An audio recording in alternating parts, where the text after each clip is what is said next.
पुस्तकों में लिखी है, पातंजलि योग प्रदीप में लिखी है और ग्रंथों में लिखी है, वो प्रकट रूप में प्रायः कम दिखाई पड़ती, कहीं होंगी लेकिन दिखाई नहीं पड़ती। एक सत्य घटना सुनाए। जर्मन का एक दल भारत में योगियों की खोज में आया था।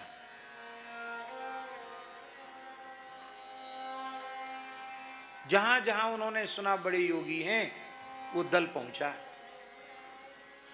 और उन्होंने अध्ययन किया। वो खूब पढ़े लिखे लोग थे। और अंत में सबकी ये उनकी समझ में ये आया, यहाँ योग पर व्याख्यान देने वाले तो बहुत अच्छे हैं, ज्यादा से ज्यादा आसन प्राणायाम करने वाले लोग हैं, लेकिन योग की जिन सिद्धियों का इनकी पुस्तकों में वर्णन लिखा है, उस प्रकार की सिद्धियों से संपन्न व्यक्ति नहीं है। प्रायः दंभी पुरुष हैं। और उन्होंने अपनी पुस्तक में बहुत ऊटपटांग बातें भारत के योगियों के बारे में लिख दी।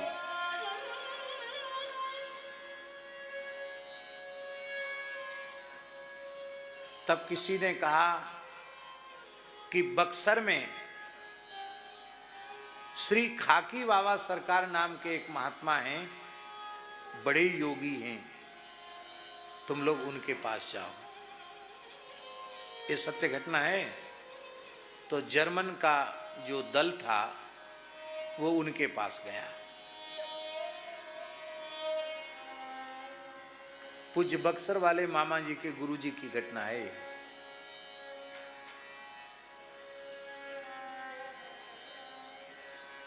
अब वो विचित्र महात्मा थे ठाकुर जी, खाकी बाबा सरकार, बाहर से लगते नहीं कितने सिद्ध हैं। अब आप इसी से विचार कर लो, काशी हिंदू विश्वविद्यालय की नींव रखने में मालवीय जी ने, महामना पंडित मदन मोहन मालवीय जी ने अत्यंत आदर पूर्वक उनको प्रार्थना करके बनारस बुलाया था और काशी हिंदू विश्वविद्यालय की 5 ईंट उनके हाथ से रखवाई मालवीय जी ने।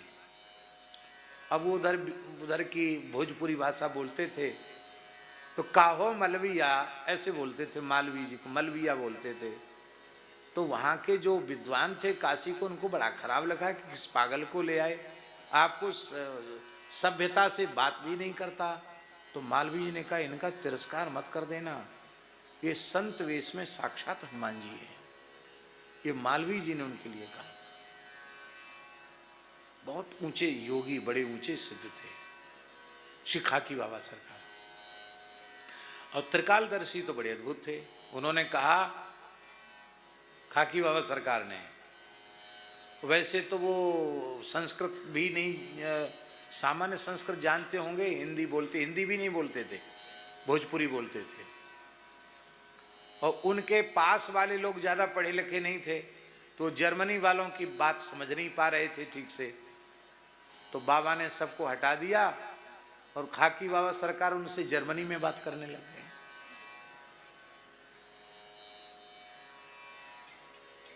वो कभी जर्मन गए थे, जो जर्मनी पढ़े होंगे, जर्मनी में बात करने लगे। और उनको बहुत जोर से फटकार लगाई कि तुम जो उटपटांग लिख लिए हो ना कि भारत में कोई सिद्ध नहीं, योगी नहीं, तुम ढोंगियों के पास गए होगे, तुम योगियों के पास गए कहां? किस योग की सिद्धि को तुम देखना चाहते हो?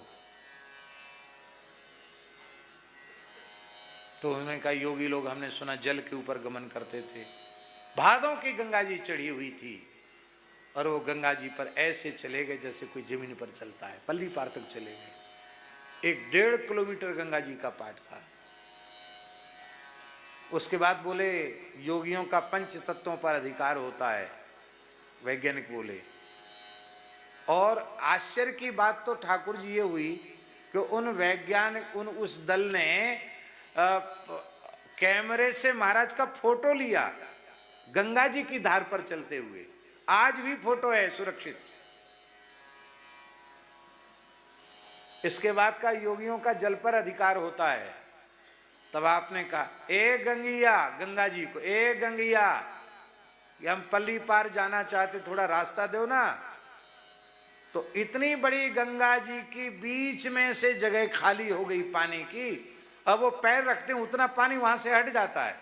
पैदल पैदल चले गए, पैदल पैदल आ गए। बोले कहां जाना, आकाश में कि पाताल में, बता कहां जाके देखा हूं। चरणों में पड़ गए, ऐसे कांपने लग गए। तो योग की सिद्धियां भी कोई सामान्य चीज नहीं होती है।